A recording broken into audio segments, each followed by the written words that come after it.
All right. Welcome. Welcome, everyone.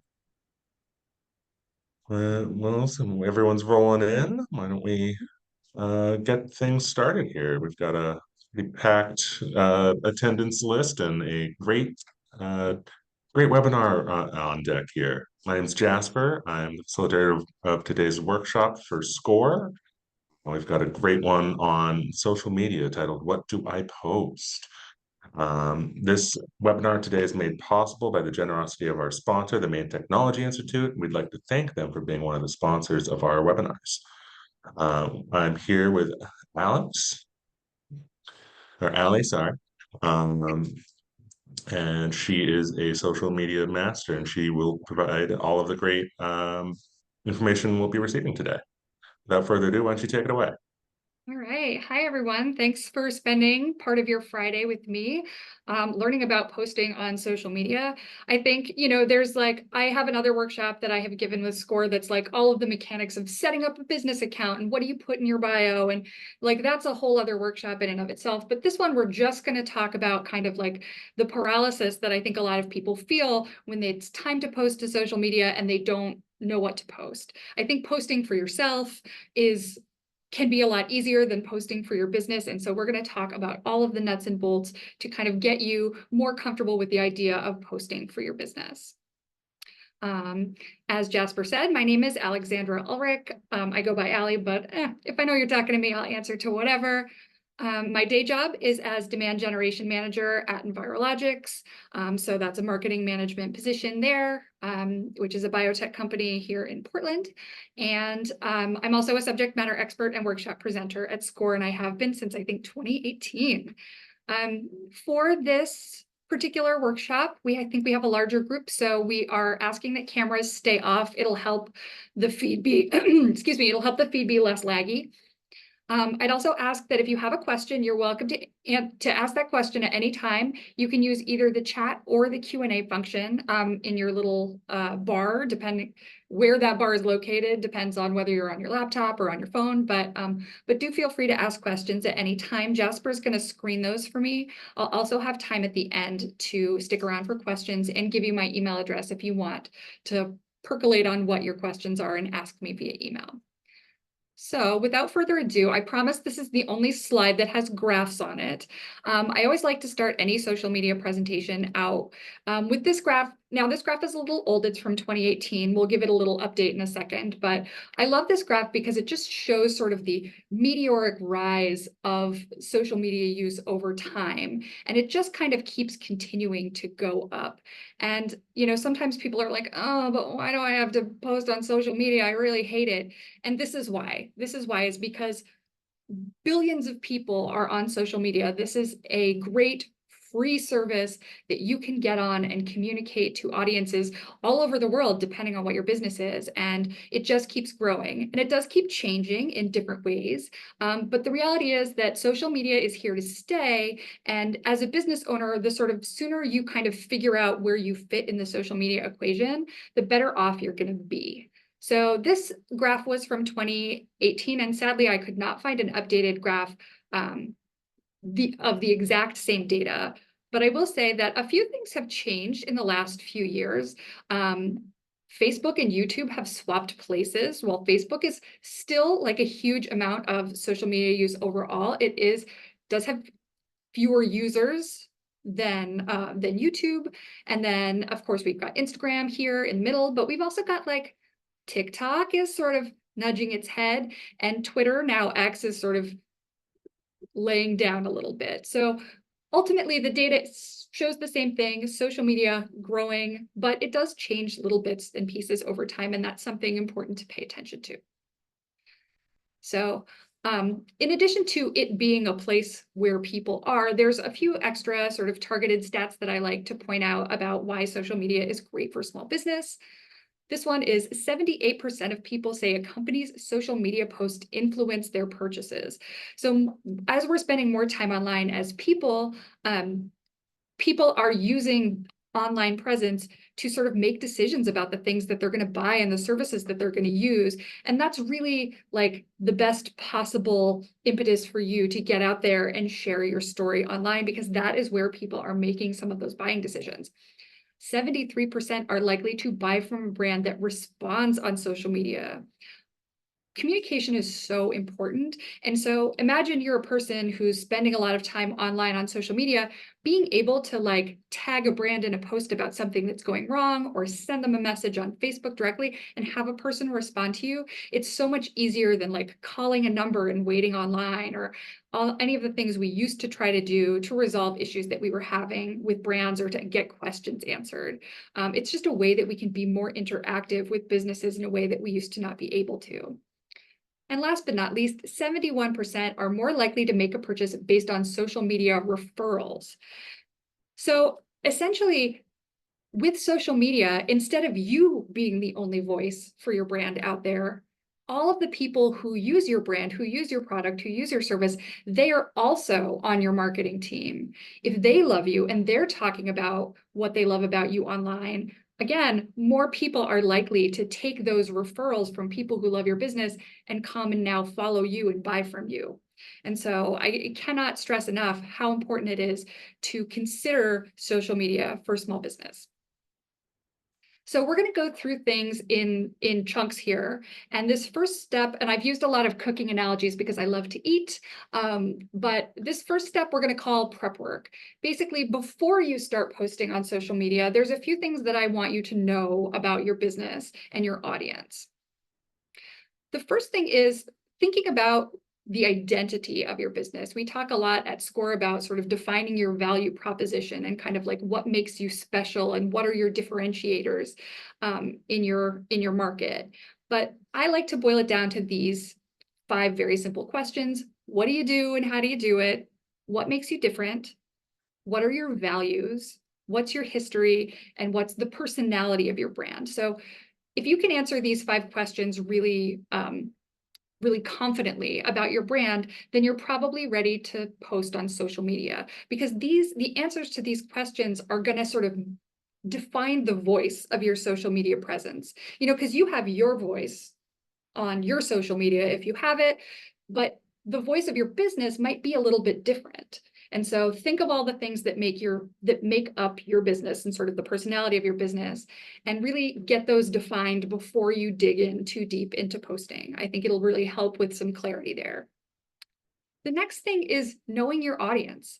This is a little chart that I like, and because I like to think about audiences as individuals. So, you know, there are probably a few different what we call personas that use your business. And so you think about like your number one customer, the customer that you get the most for your business. You know, what are some defining characteristics about them, both demographics, which are kind of like hard data things, age, gender, location. And then there's things like psychographics, which are a little bit squishier. What do they like? What are their goals? What are their values? We talked about your values. Now we want to know what their values are and sort of finding ways to match those up. What are their buying habits? Where are they getting their information? So if you make a little sort of sheet of each one of your kind of target customers, it'll help you understand who they are, which will tell you where do they go online. Because we're going to talk about platform in a second, and this information right here about your audience, knowing how old they are, knowing what their values are, knowing where they're going for information, all of that stuff is going to help you find the platforms that work best for your specific business. Because there's, as we showed on that graph, there's a lot of different platforms, and not every group of people uses every one, and you want to find the platform that your people use the most. And speaking of platform, this is it's a bit of an eye chart, and I will say that it is mildly out of date in that I had to cover up the Twitter logo with the X logo, and I didn't do a very good job. But this is information that you should go out and seek and update. But essentially, these are kind of the top 6 current social media platforms out in the world. Obviously, TikTok and Snapchat and Reddit. There's some more kind of specialty social media platforms that are kind of coming up in the world, but these are the big guys. And this little chart shows you kind of like what percentage male and female, you know, how many users, what are kind of some of the top brands of each of these platforms, and kind of how it fits best. So, you know, like if you have a consulting business, then you probably want to go to LinkedIn. If you have like a wedding flowers business, maybe Pinterest, where there are a lot of people planning their weddings online. So we're not going to go through every single chunk of this, but it's really just to give you a sense of how each platform really fits a different audience and fits a different sort of style of marketing. And that you need to really know yourself, know your audience, smash those two things together, and pick the ones that work best for you. In my other workshop, I make it really clear that especially brands coming on to social media for the first time or who have limited presence, this is not an all-you-can-eat buffet. Do not start 6 social media channels. For the purpose of today's workshop, we're only going to talk about the big 3. I'm going to give examples of these big 3. But honestly, if you're getting started for the very first time, especially if you don't feel like you really understand how to do social media for business, or you don't like social media at all, pick one. Do your research, find the one that fits the best, and pick that one and learn how to do that really well. Learn how to love it a little, learn how to find something in it to love.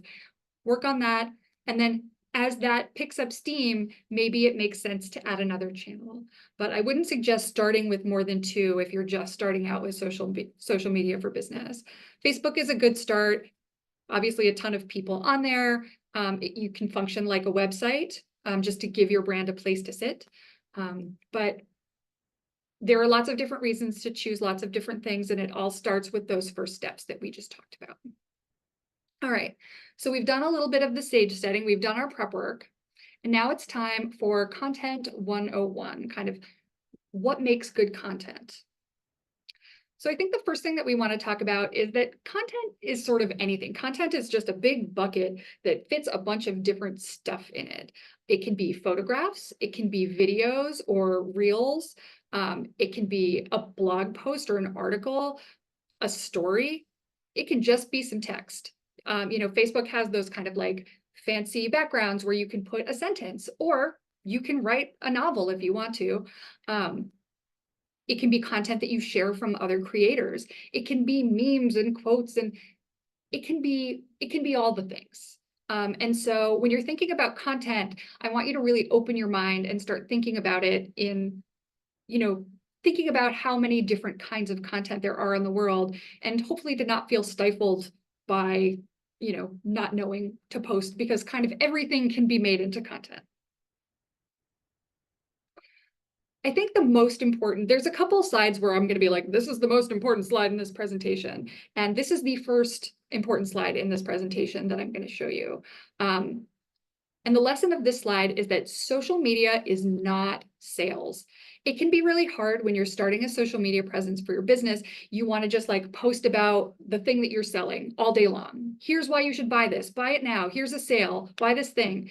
And as it turns out, that kind of hard selling on social media turns people off and will ultimately come and bite you in the end. People want to relate to a brand. They want to know who that brand is, almost as if it's a person. So I like this exercise, which is like, imagine that your social media platform is a party and you need to try to meet some new people. So like things that you could do to meet new people on your social media platform or your party, like do something funny, say something funny, like jokes, memes, silly things, make great content. I watched a video, I was looking for an example of a viral video last night, and there was a video of an ice cream store in Maine where someone comes up and is like, oh, this isn't what I ordered. And the person just takes the ice cream and hucks it at the person behind them, and it sticks to the side of their face. It was completely set up, but it was very silly. And, you know, and I was like, oh, I should go to this ice cream stand. They look like fun. So like being silly, having a sense of humor is a great way to make friends at a party and a great way to make friends online. Finding commonalities. You know, I talked about in that knowing yourself section about your history and your family, like what's the history of your business? Sharing personal information about the history of your business as well as your own personal history as much as you're comfortable sharing, because you as the owner of your business or the people who work within your business, like those things people relate to people. So finding common ground where, you know, you share your dog, other people are going to be really excited and they're going to want to tell you about their dog. Sharing a touching moment.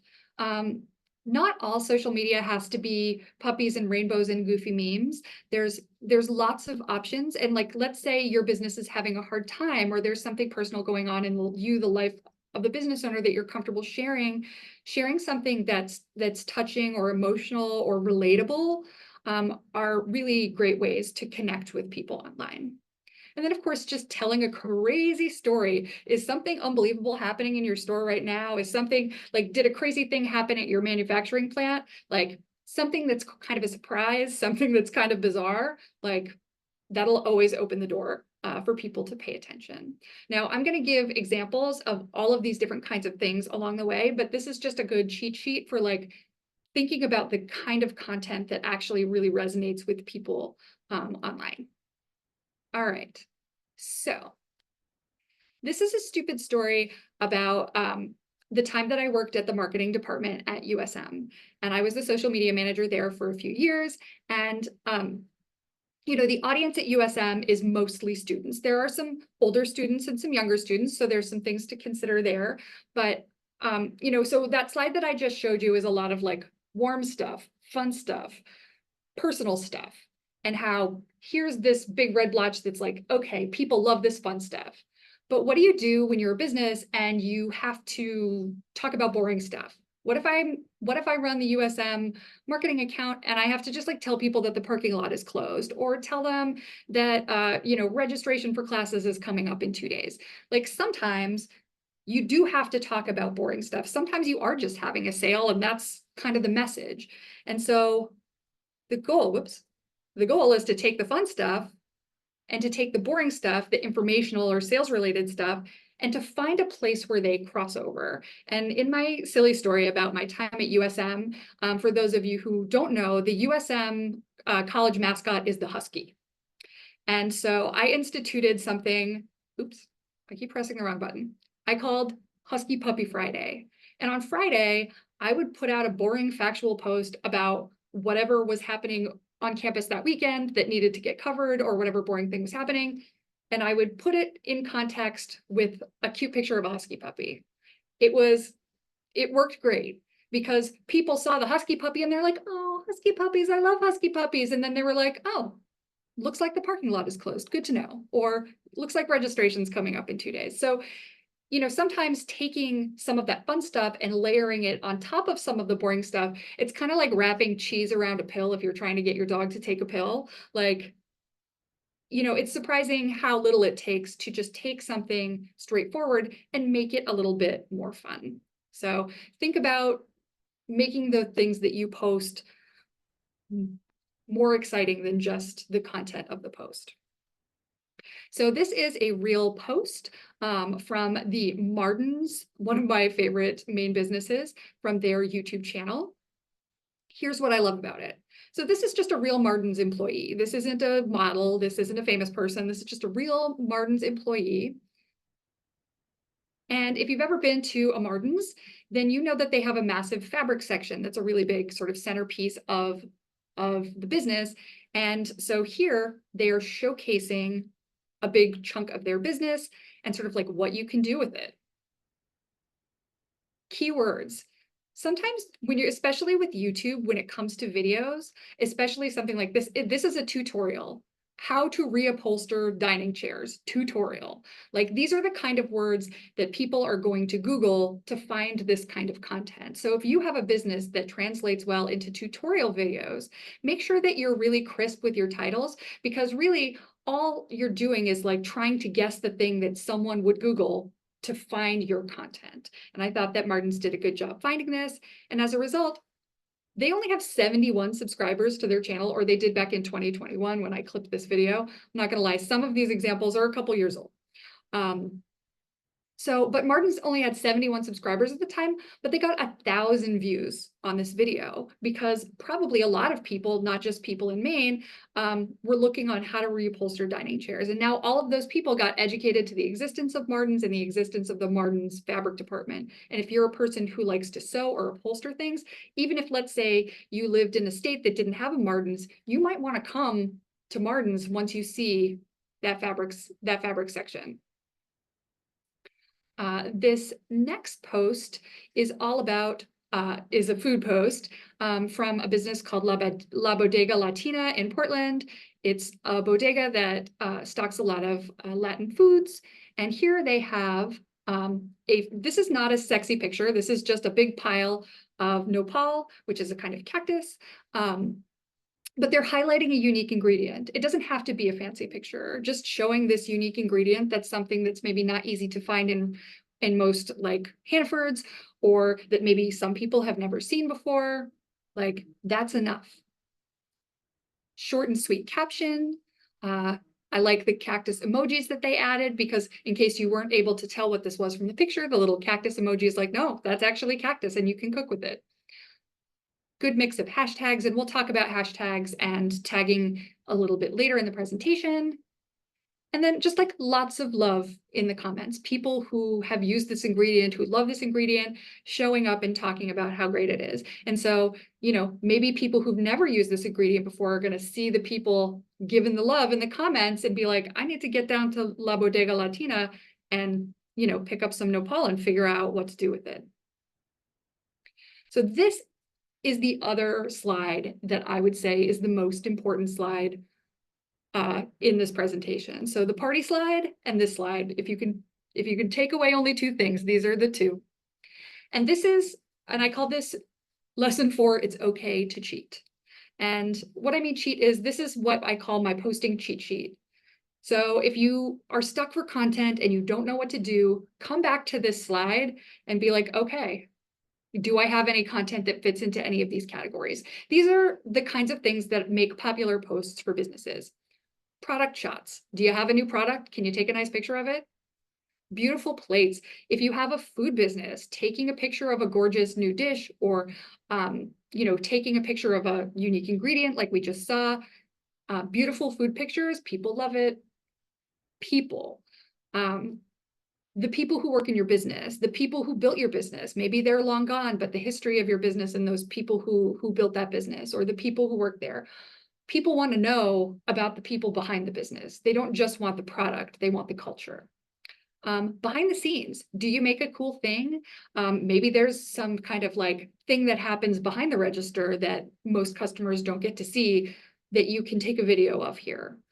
Similarly, how it's made. Do you physically make a product? I think this is the part of me that grew up in the early 80s, and Sesame Street used to have all of those videos of like the crayon factory, and they would show you how the crayons were made from start to finish. People still love that kind of content. People want to see how the crayons are made. So if you physically make a thing as part of your business, kind of, and it's not proprietary, you know, showing people a little bit of sort of the sauce of how that product gets made, even if it's just a part of how that product gets made, how the labels get applied. Maybe you have a really satisfying labeling machine. That stuff, it seems small and it seems insignificant, but it teaches people a little bit more about your business, and it's just like really soothing to watch.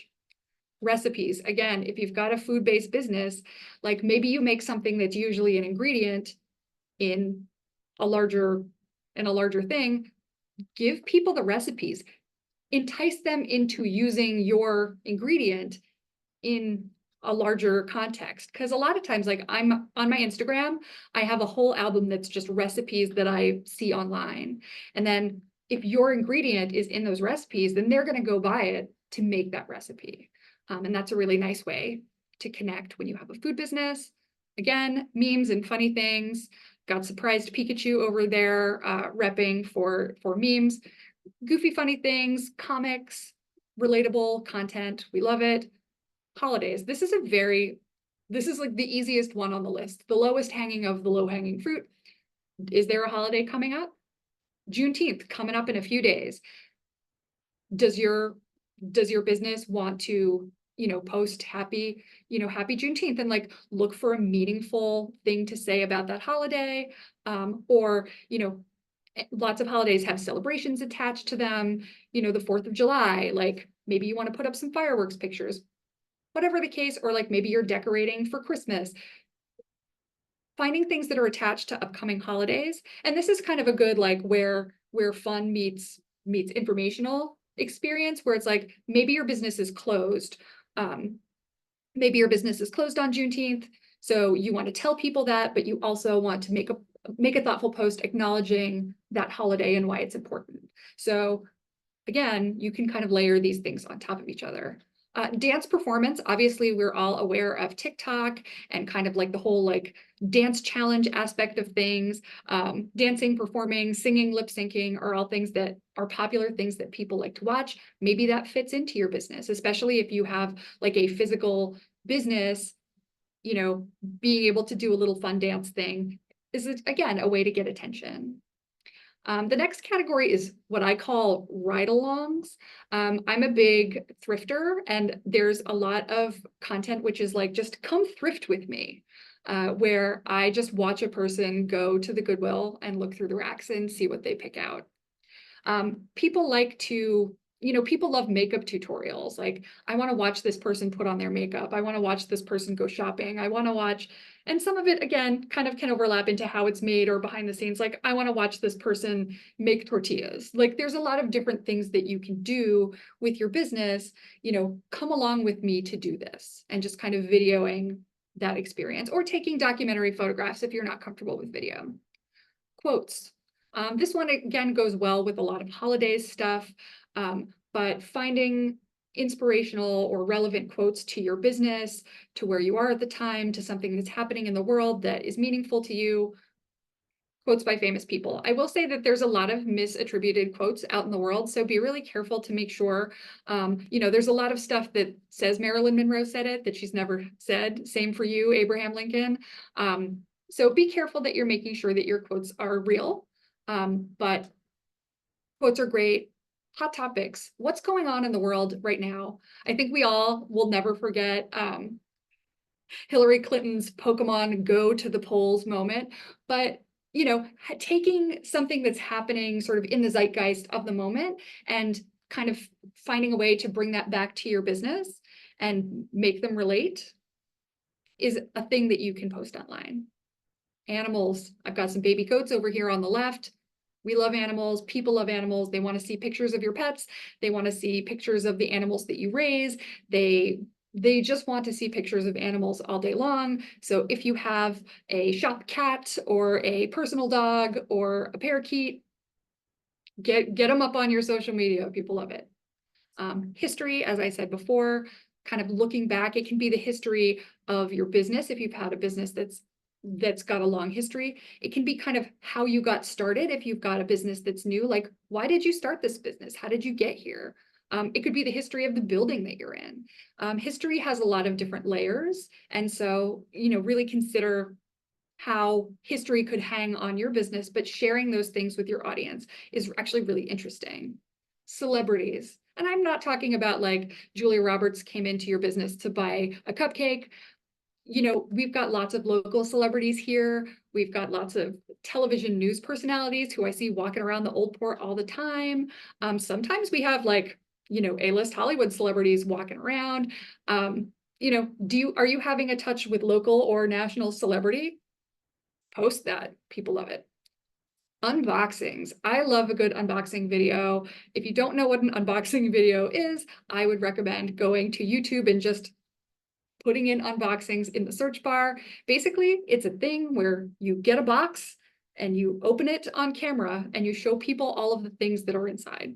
It feels very rudimentary, and you might think, why is that interesting?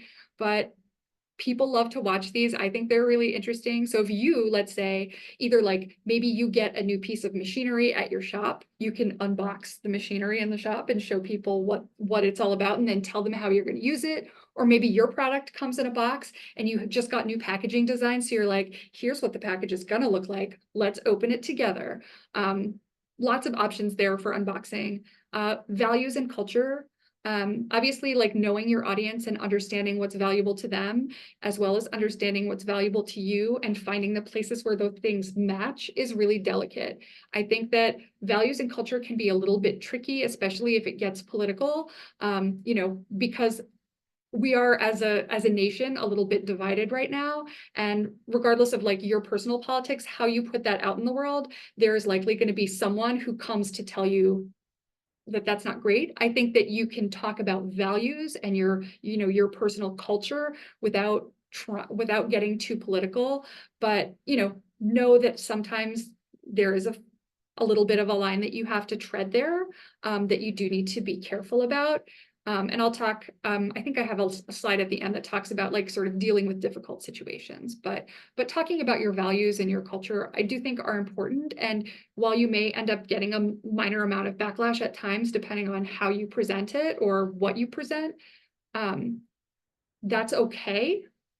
If your audience, like your main audience, that persona that we talked about a few slides back, if that's something that they love, then they're going to love you more. And a few haters is not going to influence them. If anything, it's going to make them want to support you more. So values and culture, double-edged sword, but really worth it and can be really valuable. And then customer feedback. I think this is one where it can be good feedback or bad feedback. Like, maybe a customer said something really great about you and you want to share that. That's an easy slam dunk. Or maybe you're getting some feedback about something that's not working and you want to address why it's not working or what you're doing to fix it. Customer feedback can be a great sort of inspiration for social media posts. So I know I took a long time going through this slide, but again, I think it's really important. But now let's look at some more examples. So this one is a product showcase. Specifically, this is fashion from a local business called Portland Trading Co. They're both a sort of apparel and home goods store, as well as they have their own fashion line. So what I love about this post is that there are simple, well-lit pictures. This picture really shows you this sort of unique collar on this shirt. It shows you how well it's constructed and how interesting it is. There's also a multi-image slideshow. So like this part just shows you the collar, but if you were to go to their Instagram and find this post, there would be more photos of different details of the garment.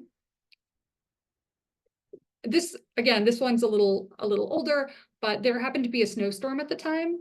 So Portland Trading Co. isn't just talking about this shirt, it's also kind of having a conversation with you about what's happening in the moment. And I love that. It's like not just about this, it's also about like, hey, what's up? Here's our new coat. What about this blizzard that's coming up? It's nice and conversational. They've got hashtags sprinkled throughout. We'll talk more about hashtags in a minute. And then, but what does it look like on? So especially if you have a clothing-based business, make sure that you're not just showing your clothing on a mannequin or on a hanger. Like this is Kazim, he owns the store, and also he's very cool. So like he also looks very cool trying on the clothes, which really helps. So not only are you getting the bonus video where you get to see what the jacket looks like on a person, you get to see what the jacket looks like on a very cool person who's got it styled and is like, oh man, I want to look as cool as this guy in this jacket. And so for fashion-based businesses, put it on a body and like really go the extra mile to make sure that it's styled and it looks cool. Because, it's kind of like staging a house. When you're selling a house, you're more likely to sell a house that has sort of thoughtful furniture put in it. So it's been staged. Stage your clothing to make sure that people can see like, this isn't a jacket. This is an attitude. This is a lifestyle. Because it really helps to sell. This next one is on values. So during COVID, there was a significant uptick in violence and hate crimes against Asian people. And this post is from the Sun Oriental Market, which is an Asian market on Congress Street in Portland. And during that period of time where things were like especially scary for people of Asian and Pacific Islander descent, someone left some flowers and a really sweet note for Sun. And I loved this post. Again, it's not glamorous, but it's a heartfelt post about the topic, but it keeps it, it can be really easy to be negative about a thing that's really hard and really scary and really dangerous. And they would totally have a right to feel negatively about that. But they really focused on the positive here, which I really love, because it showed hope and it showed optimism, and it showed that they were like not going to let this time in history keep them from doing their thing. And I thought it was really beautiful. And it just used these very simple photos to tell a story. And their normal posts get like 25 to 50 likes. And they've got, at the time I took the screenshot, they had 125 likes. So that spike in engagement for sharing something that's a little vulnerable, sharing something that, but also is hopeful and positive, and thanks their community, did a really good job for them. So lesson number 5 is perfection is overrated. This is one of my favorite memes also. Like, if you have a chance to hit up an ice cream truck this summer, the popsicles that are supposed to look like cartoon characters are always hysterical. And so I think with Instagram especially, which is very photo-based, we sort of see a lot of everybody's highlight reel, everybody's best version of themselves and their business. And sometimes it can be kind of fatiguing because you're like, oh, I don't look that perfect. I don't feel like I belong on this platform. And I am here to tell you that, like, people in general are sort of starting to sour on that overly curated, overly perfect, very glossy, best version of everybody, and start to be really, really, really responsive to things that are just real. So yes, you should have, if you make a physical product, you should have nice professional photographs of your product. That's great. But that's not what you should put on your Instagram all of the time. Like, imperfection is very relatable. And, as we just showed with the Sun Oriental Market post, like, not all news has to be good news. They're talking about a really, really hard thing. They did it in a way that was positive and productive, but it's okay to share bad days. It's okay to post ugly pictures. It's okay to, just be yourself. It says here, your real voice is the only voice that you need.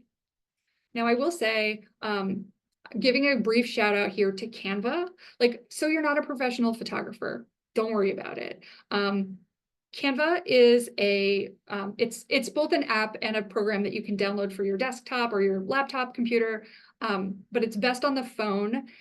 And it's free. There is a pro version of it that has more stuff in it, but basically it gives you the opportunity to, like, make little templates. If you want to make a cover image for something, I'll show you an example in a second. If you want to add text on top of something, Canva is a great way to sort of make your social media feel a little bit more intentional, feel a little bit more professional, but that's easy and that anyone can do. Lots of great free templates, and it's super easy to use kind of once you get started. So just a shout out to Canva here for being a good thing to help us look a little more professional when we're not always feeling a little bit more professional.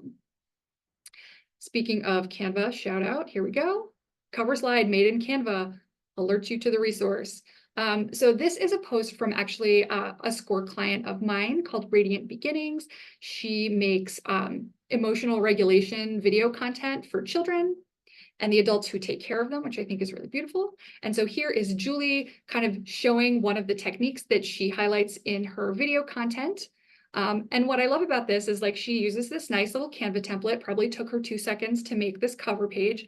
I love that there's a little Julie blooper here called out, so that, like, it's more incentive to watch that video. And this really goes back to that imperfection thing. Like, they could have had Julie re-record this video and upload it perfect, but deciding to leave it in, I think, made it even better. Again, made it more real, made it more relatable. And you see this cover slide and you're like, blooper, I want to check it out. And you might be more likely to watch that video. So again, that let go of the chokehold in you that wants to be perfect all the time, and just, like, be your real self, and people will relate to you. All right. So again, I love a fun, friendly, conversational voice. We talked about who your business, kind of like who your business is and who your audience is. And, when I'm talking to my boss or my boss's boss at work, I might wear a slightly more professional outfit, or I might use a slightly more serious tone of voice. And then maybe when I'm talking to one of my employees, I might be a little bit more casual and a little bit more fun and silly because we have a more personal relationship. Thinking about kind of the voice that you're using for your posts is really important. And knowing yourself and knowing your audience will help you figure out where that voice is. You know, Julie's audience is a lot of like teachers and parents, and, you know, they're looking for her kind of content because they're having a hard time. They're having emotional regulation issues with their children or their students. And so Julie just speaking to people in a straight, relatable voice is, you know, that's the voice for the audience that she has. Again, useful video done in an informal and engaging way with a touch of humor. We got that blooper going on. I think she's just probably in her living room or in her home office here. She's not in a glossy, fancy backdrop. She's not wearing full glam. She's just wearing a yoga outfit because she's a yoga instructor, and straightforward giving the technique. Again, the desire to just kind of like make everything uber professional, it's going to slow you down. It's going to keep you from just putting out the content that you want to put out, and just settle into being imperfect. I would also like to shout out here that she is using subtitles on her videos, and that can be a great way to make things a little bit more accessible, not just to people who are hearing impaired, but also like, I keep the sound off on my phone all of the time, mostly because I'm terrified of like accidentally clicking on an Instagram video in a public place and having to play at full volume. So for me, just being able to read what's happening on screen most of the time instead of hearing it is super helpful. All right, customer service. So we talked about customer feedback and kind of making that into a post. And I love this post from Smiling Hill Farm. Apparently there was a period of time where their coffee milk was not available and people were very unhappy about it. And so this is taking negative feedback and turning it into a good post. So coffee milk had disappeared. People were upset. They're letting you know their supplier is gone a different way. Their supplier for their coffee syrup is not making the syrup anymore, and they need to audition some new alternatives. They don't want to give their customer a coffee milk that's not as good as the prior one. And so they're doing this work to find the right coffee syrup to use as the replacement for their prior vendor. And it's taking some time. I think that puts a really positive customer's first spin on the situation. We want to make sure it's good enough for you, so it's going to take us a minute. Ugly picture speaks volumes. It's like, we're not just telling you that we're doing it, we're showing you that we're doing it. Look at this, look at these 6 different milk varieties that we're testing right now to try to pick one that's good enough for you. 608 people liked this post. And, you know, with Facebook, you can put a little angry face on a post that you don't like. Not a single angry face on this post. So even though coffee milk isn't coming back yet, and it might be a minute, 608 people are still like, okay, thanks for explaining it to me. I'm willing to wait for the right coffee milk replacement. This is how you take negative feedback and turn it into positive feedback. All right, building engagement. It's hashtag time. Oh my goodness, we're getting to the end of the workshop. I've got 17 minutes left. I'm going to try to zoom through the next couple slides in the next 7 minutes, so we might go a little fast, but I want to make sure there's time for questions. All right, so engagement basics. If you have a business account for your Instagram, for your Facebook, for your YouTube, one of the things that you get by having a true business account is you get statistics. And so the statistics that you're going to get are going to have certain things. One of them is going to be reach. Reach just means how many people saw your post. This is a statistic you can boost artificially by throwing money at it. These platforms have to make money somehow, and it's by using business accounts to advertise. So while that can be really helpful for certain things, especially if you've got maybe like an upcoming event, creating consistent, good, regular content is a better way to increase your reach overall. Likes. People saw your post and thought it was good, or at least if they put an angry face on it, thought it was worth stopping by and reacting to. This is a great indicator of good quality content, you know, but it's still a little bit hit and run. Comments. all right, so I don't just like it, I want to say something about it. Again, sometimes the thing that they say might not be nice, but that desire to stop and interact means that you're doing something right on the content front. The content that you're putting out there is compelling enough for people to take a minute to write something about it. And then this is really the gold standard. Again, this can go either way. If you post something that makes people really angry, they will also share this with their followers. And so you got to be a little careful. But if you post something that's engaging and funny and cool, people are going to want to share that with their friends and followers. And then extending your reach. There's a couple of things that you can do in posts on all three of the platforms that we're talking about, which is you can hashtag them. Really all a hashtag does is it use that hash mark that when I was a child was called the pound sign, and add kind of like a topic next to it. And every other post that hashtags their post with that topic will be able to sort of get shuffled to another feed where you can click on that topic and see all of the llamas of Instagram, everything that's been tagged with llamas of Instagram. So you can see everybody's llamas. So if you're hot for llama content, hashtag llamas of Instagram, you can subscribe to that, or you can click on it and go look at all of the llamas of Instagram in one feed instead of just following individual llama creators. This is a way that you can expand the reach of your posts by grouping yourself thoughtfully. Don't go crazy. A few hashtags at a time is fine. I don't recommend making fake ones up unless they're really funny. And don't ever use hashtags that are not pertinent to your content. You can search, the Instagram search bar is great for telling you which hashtags are most popular and how many people are using them. So I think that that's a really good tool to check to make sure that your hashtags are good. And again, it's an opportunity for your posts to get in front of more eyes. And then of course, the at tag, tagging a person in a photo, or tagging a business in a photo, or tagging a business in a video, or post of some kind, basically lets them know that you posted something that they are related to and gives them the opportunity to maybe repost it or comment on your post. On Facebook, sometimes when you tag people, depending on privacy settings, other people in their feed will see your post. So, there's options here to expand a little bit of reach, but really it's about showing appreciation for the people who are related to your business. Other businesses, like you own a restaurant, you get tomatoes from a certain vendor, you make a tomato recipe, you can tag that tomato vendor in there and talk about how great their tomatoes are. It's just an opportunity to sort of share and build relationships with other businesses or other individuals. Never, ever, ever use an @ without permission of the person. Don't tag people in photos, don't tag businesses in photos without talking to them first.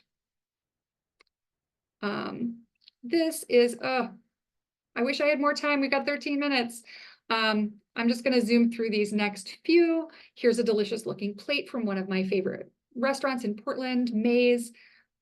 Very, very simple post, gorgeous food. I love that this is a Colombian restaurant. I love that they did their message in Spanish. Even if you don't speak Spanish, it would be very easy to hit. There's a translate button on posts that you see that are in other languages to learn a little bit about their language, about their culture. Credits the photographer who took the beautiful photo. I do like that they included the business hours here. And then of course, our llamas of Instagram. Who does not want to see video of alpacas frolicking in the snow, especially if you in your business have access to unusual animals that people don't get to see every day? Showcasing them, especially with video, always a winner. I love that this post introduces the alpacas by name. We don't just want to see alpacas. We want to know their names and backstories. Again, alpacas of Instagram. This is a small group of hashtags with a few good ones that will help this content get in front of other eyes. I love that the business responds to every comment. Obviously, I screenshotted this so you don't see all of them, but every time someone commented, the business came in and responded to them. That kind of relationship for small businesses really helps build goodwill between you and your audience. I'm going to skip over this one. This is just a little behind the scenes video of a local dance company, tickets, videographer tagged, tags the people who are in the video. Again, just sort of showing how tags and hashtags can get used effectively. The last thing I'm going to talk about before we wrap this up, unfortunately, is just sort of the idea of going viral. I think a lot of people get really hooked on the idea that they're like, I'm going to make a post and it's going to go viral. And as soon as you start thinking that you're going to make a post and it's going to go viral is probably the moment that that potential for virality dies. What makes something go viral is something that is brand new or surprising, exciting, scary, and usually like a combination of these things, something that's very emotional or nostalgic, but it's really got to be kind of a surprise. I love this unhinged Dunkin' Donuts sign from the COVID era. That was just, this is a Dunkin' Donuts on Deering Ave near my house. And someone within this Dunkin' Donuts put up this pumpkin spice, this absolutely unhinged pumpkin spice sign, and someone took a picture of it and it took off. And this is incredibly stupid and it doesn't really even make sense, but that's what makes it viral, is that it's like, oh, this is funny. I don't really know why, what's happening, who's going on. You're imagining how the person decided to post this on the sign. It invites more questions. You're like, oh my God, look at this crazy sign. I'm going to send this to my friend. What is going on? And these are the kinds of, like that's surprising or confusing or weird. Those are the kinds of things that make something go viral, because it makes people want to pass that thing on to someone else. And when they have these, when you post something that has this kind of unexpected mix of elements, it releases this dopamine in your brain, which makes you happy. And so you're just like, what is this? I love it. This is crazy. Getting her out there. And then I unfortunately don't have a ton of time to go through these, but I do think that these are both good sort of complete slides that you'll get to see in the final slide deck when you receive it. Things that you can do about low engagement or dealing with online drama. And then here we have like talking about what to do if your social media posting is taking too much time away from you. There are some resources that are listed here talking about, making a social media calendar in a tool. I love Airtable to kind of plan out posts. You can plan a lot of your posts really far ahead and then leave a little margin for things that come up that are sort of like surprising, fun in the moment things. And it'll help you feel less stressed out about needing to post something every day. You can write 5 posts at once if you've got things to talk about. And so using tools to schedule some of your posts. All of the social media platforms allow you to schedule in platform, but there are also like Hootsuite consolidates all of your social media together. So you can just kind of schedule everything from one platform.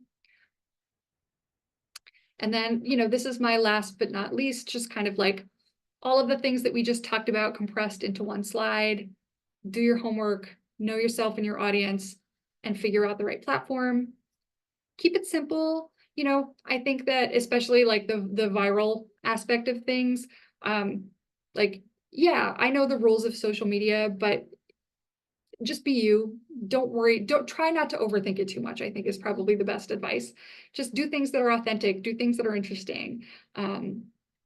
Be yourself.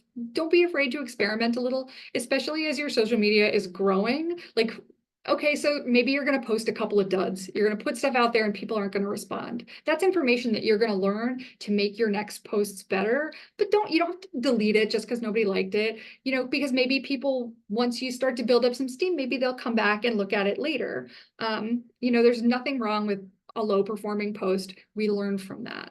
And then make it a habit. It's just, if you're using social media for your business, really use it. Give yourself a setup, start with the relatively low bar. I'm going to post once a week, and hopefully you can build up more from that, but find an amount that makes sense for the amount of time that you have, the amount of energy that you have, and stick to it. I can't tell you how many Instagrams for businesses I see that have like 20 posts in 2 weeks, the first 2 weeks, and then they go like down to 1 a month down to 0. It takes time and it takes effort, but to use it effectively, you got to use it regularly. And hopefully you'll find, even if social media is not your favorite, hopefully you'll find some stuff that you can have fun with. So that, I believe, is my last slide. This is my SCORE email if you have questions, but I did zoom through the last few slides, so we have at least a few minutes for audience questions if there are any. Thank you for sitting through. I know it was a lot of content. Well, it was a great presentation. I think some really useful stuff that can help anyone out with, getting their social media presence established. I've got a question to start us off on the Q&A section as far as, um, what's the word? Frequency of posting. How often do you think you should post if to keep the habit? Like once a week, twice a week? I think once a week What are your is really, thoughts? I think once a week is a really good start. Like, I think that there are some brands that post every day, and that does great for them. But I also think that with a small business, especially a business that's just starting out, like you are a one-person band. You're probably doing your bookkeeping, you're doing your marketing, you're working behind the register. Like, as small business owners, you're all doing so much already. Finding time, finding bandwidth, or finding a person to do the social media for you at a price that you can afford, you start small and build up. I think a couple times a week is great, but even if it's just like one really good post a week, that's a really good start. Perfect. We've got Valentina asking, are hashtags still relatable? I think that so I've seen a lot of companies nowadays don't even use them. Yeah, I mean, I think just with anything in social media, there's a lot of things that go in and out of fashion.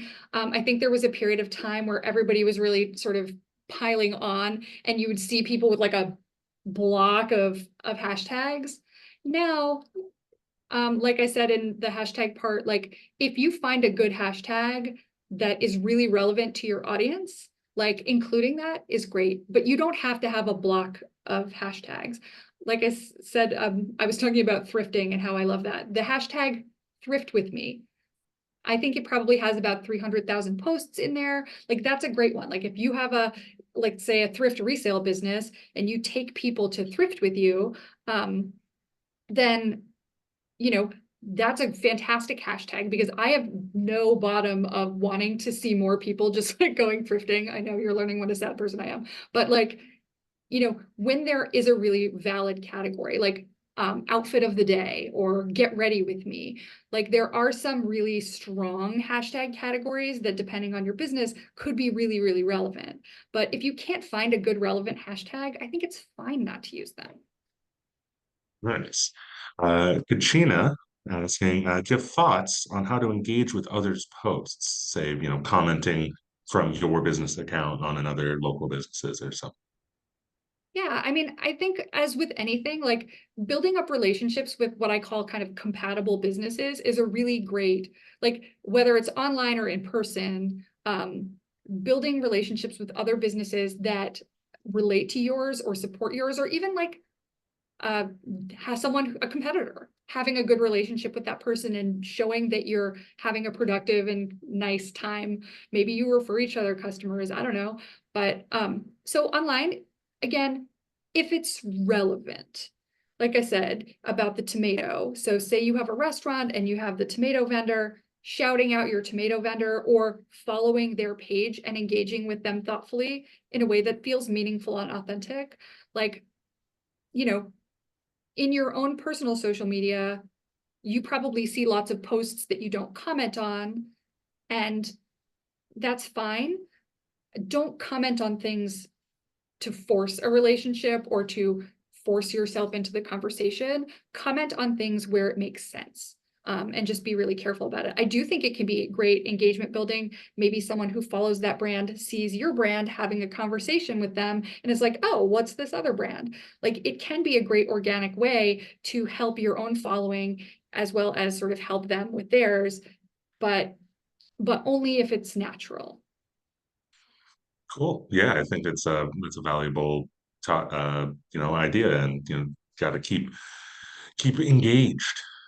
And I believe Valentina looks like they've got another question. Let's see. You're live if you have a question. And you are muted. Oh, no, I think that was my Oh, only question that I had. sorry. I don't Cool. know if All I right. pressed another button. All But right. thank Well, you. thanks for joining us. All right, well, unless anyone else has another question, I want to thank everyone for attending. I want to thank you, Ali, for a great presentation.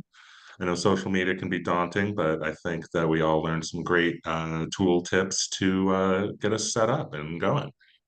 Awesome. And Well, yeah, thank I you just want so to, much for yeah, having sorry. me. Go ahead. Oh, no, sorry. Thank you so Hmm. much for having me, and thank you to everyone for attending. And you've got my email now, so please feel free to send me all your burning social media questions, and I will do my best to answer them. All right. Well, thanks again, everyone, for attending, and I hope everyone has a great rest of their day.